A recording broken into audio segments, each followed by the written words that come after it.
pritet që me gjithë këto investime që do të bëhen të ketë një aksesueshmëri rritje të transportit të mallrave me 45%, pra të kemi një qarkullim më shumë të mallrave si brenda vendit, por nëse do të vijohet më pas, sigurisht që për Vorhani Hoti do duhet pritet viti 2029 për të pasur ndoshta një funksionim të saj për të pasur qarkullim shumë më shumë të mallrave. Ajo ëndra për të lidhur Durrësin me Prishtinën me pikërisht me hekurudh, pra me transport hekurudhor, ku mbeti? Nuk e kemi të përfshirë tek projektet që financohen për shkak se ende nuk është gjendur një gjuhë e përbashkët, pra ka një marrëveshje në a priori se pjesa që do të financohet nga Kosova dhe pjesa që do të financohet nga Shqipëria, po ende nuk kemi gjetur financim mjaftueshëm sepse nuk mund të jetë një vepër tërësisht e përballueshme nga buxheti i shtetit. Duhem para në këtë rast ndoshta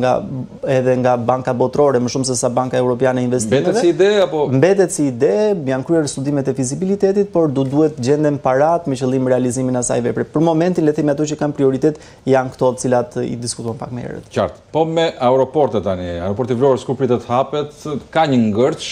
ndërkohë çfarë ndodh me Gjirokastën e Tiranës?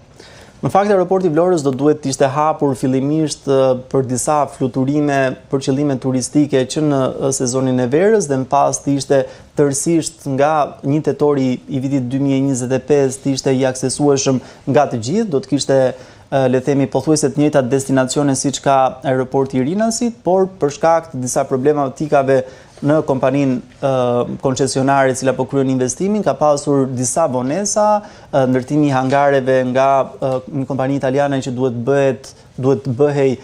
nuk është kryer, kështu që në një farë mënyrë ka pasur një lloj ngërçi. Aeroporti i Vlorës ndoshta në marsin e vitit 2026 mund të nisë fluturimet, ende nuk ka diçka le themi konkrete, ka pasur rekrutim të punonjësve, ka pasur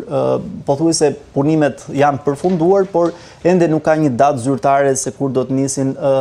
fluturimet, ndërkohë që kemi dhe zgjerimin e kapaciteteve në Rinas. Mund të kemi një ngërç për Vlorën? E kemi tashmë një ngërç. Të vonojnë në hapje? Po, sepse do duhet që ta kishim që në verën e këtij viti ose në vjesht për ta pasur tërësisht, ndërkohë që do të shkojmë në pranverën e vitit 2026, duke shpresuar që le themi për këtë pjesë tjetër të mbetur gjithçka të shkojë mirë si në rrafshin e financimit, por si ashtu edhe në rrafshin e punimeve civile që kryen. Ndërkohë që kemi zgjerimin e kapaciteteve në Rinas, aty puna ka vijuar edhe përgjatë sezonit verës, ndonse me një numër të shtuar të flukseve të turistëve, fluturimet transoqeanike janë ato të cilat priten, zgjerimi dhe zgjatimi i pistës me qëllim që ne të kemi avion Boeing, cilët automatikisht na lejojnë që pa bërë tranzit në Turqi apo në vende të tjera evropiane automatikisht shkojmë në Shtetet e Bashkuara të Amerikës, pra do të kemi fluturime direkte drejt Shteteve të Bashkuara të Amerikës. Edhe këtu në një farë mënyrë kemi pasur një projekt i cili e bënte të mundur rreth vjeshtës së këtij viti, por nuk ka ndodhur ende, ndoshta në vitin 2026 do ta kemi. Studim fizibiliteti për aeroportin e Gjirokastrës, jemi ende në fazën e studimit fizibilitetit, gjë që në një farë mënyrë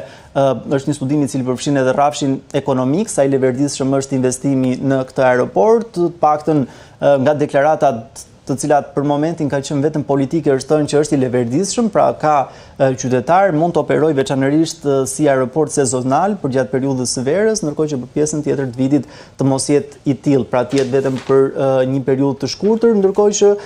kemi edhe disa projekte të tjera në rrafshin e transportit detar, siç është porti i ri tregtar në Durrës, i cili fillimisht në fakt do duhej që të ishte ndërtuar në Porto Romano me paratë e autoritetit portuar Durrës, më pas u hap një garë ndërkombëtare e cila nuk rezultoi suksesshme dhe tashmë jemi në formulën tradicionale atë të financimit të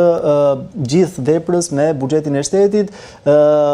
Sa Connectivity është një projekt i cili ne kemi bashkë me italianët, një patrullim më i mirë i gjithë vizë bregdetare për të pasur le të themi